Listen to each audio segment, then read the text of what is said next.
back to the show, Taekwondo. Again, this channel is dedicated to all the average Taekwondo practitioners like myself who are just looking for a way, kind of struggling to improve your Taekwondo skills. And this episode, if you notice in the introduction video, we are focusing on front hook kick. Now, front hook kick is definitely not my favorite kick. Front hook kick requires both your hip strength and your flexibility in order to do a decent front hook kick. Now, if you've been practicing Taekwondo, of course, you notice that you usually practice front hook kick, you train front hook kick before learning back hook kick. But for me, I feel that back hook kick is a little bit easier because I get to leverage the spinning motion, right? The spinning motion, or having the swinging motion as well too, in order to get that height with the back hook kick. But front hook kick, you have to rely just solely on your hip strength. And if you're not flexible, then it's very hard to get any kind of height with the front hook kick. That's why it's never been my favorite kick. But I think it's time for me to get over it, to get better with it, because it really opens up a lot of opportunity once you become good at the front hook kick. Now, with the front hook kick, like I said, it opens opportunities because imagine if you're sparring, right? If you are in open stance with your opponent, what are the choices that you can get to your opponent's chest area or the face area, right? You have to rely on the back leg, and the choice is probably just rely on the roundhouse kick. And that's not the easiest to get to your opponent because your opponent can see it miles away coming from the back leg. Unless you do a really good countering or setting up, tricking your opponent, initiating a kick with the back leg is not the easiest to get points. So with the front hook kick, it's almost similar to your front leg roundhouse kick. But the front leg roundhouse kick is good for close stance where you can just use the front leg and get to your opponent's chest with the front leg. Now, in order to get to your opponent in an open stance, you use the front hook kick too. Just get to the chest area or even get to your face area. Just like all of my other videos, let me show you how I look when I start producing this video. That is before consulting my kids for some serious critiquing. I think you probably all noticed something don't look right with my front hook kick, and I'm going to point them out again during the exercise section of this video. But I would imagine you probably all noticed I look very stiff.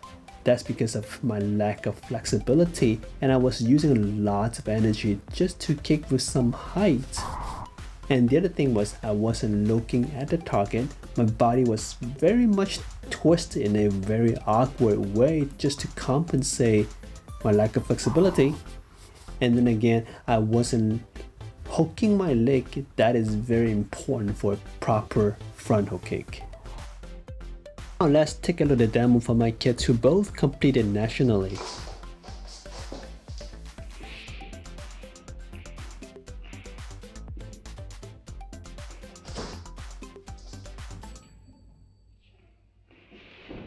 It is too obvious I'm not even close to my kids' level. You notice how smoothly they executed the front hook kick. The last demo they wanted to showcase how confident and well controlled with the leg. So enjoy. The first exercise is we want to make sure you pivot your back leg.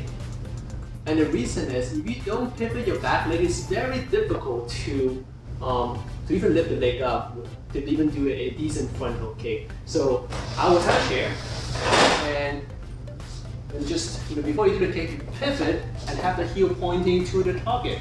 So imagine if you're not pivoting, right? You're almost like you're jamming your hip joint.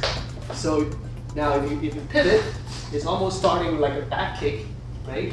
And then it's easier to lift your leg up if your leg is pivoted. So work on, before you kick, pivot, and then you kick.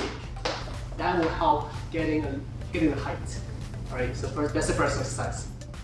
I was reviewing my back hook kick video, so it's my front hook kick video. The kicking part is very narrow. It's just a very small angle.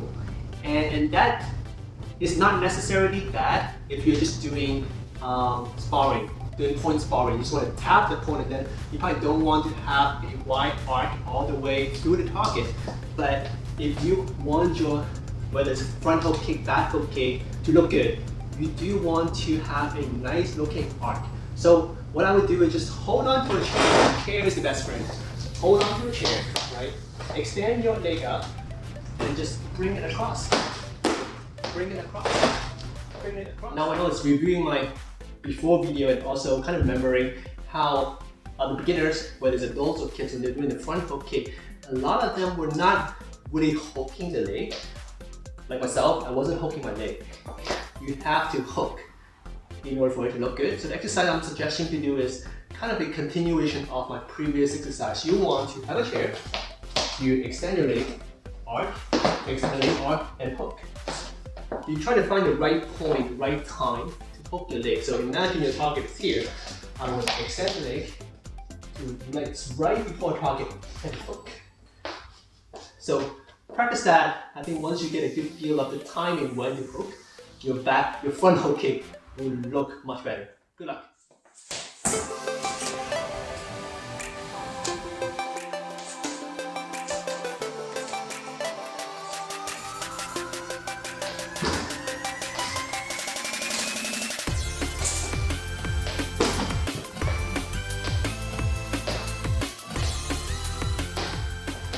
If you find this video helpful to you, click on like, subscribe, and turn on notification. I'll definitely be making more videos down the road.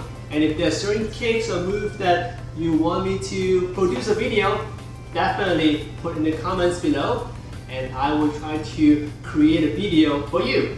Until then, we'll see you next time. Thanks for watching again.